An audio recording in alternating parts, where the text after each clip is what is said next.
నగరంలోని కిల్లా రామాలయంలో ఎమ్మెల్సీ శ్రీమతి కల్వకుంట్ల కవిత, ఎమ్మెల్యే గణేష్ బిగాల ప్రత్యేక పూజలు, అభిషేకాలు నిర్వహించారు.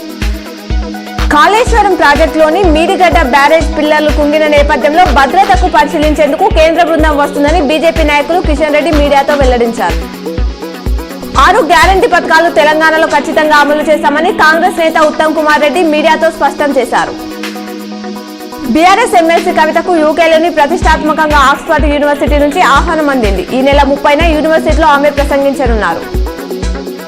తెలంగాణ రాష్ట్రంలో గజగజ మొదలైంది. నైరుతి రుతుపవనాలు తిరుగుముఖం పట్టడంతో తెలంగాణ వైపు శీతల గాలులు వస్తున్నాయి. వేల్పూర్లో రాష్ట్ర మంత్రి ప్రశాంత్ రెడ్డి నివాసంలో వేముల మంజులమ్మ పెద్ద కర్మ కార్యక్రమం నిర్వహించారు. ప్రశాంత్ రెడ్డి మాతృమూర్తిని చిత్రపటానికి పూలమాల వేసి ప్రార్థించారు.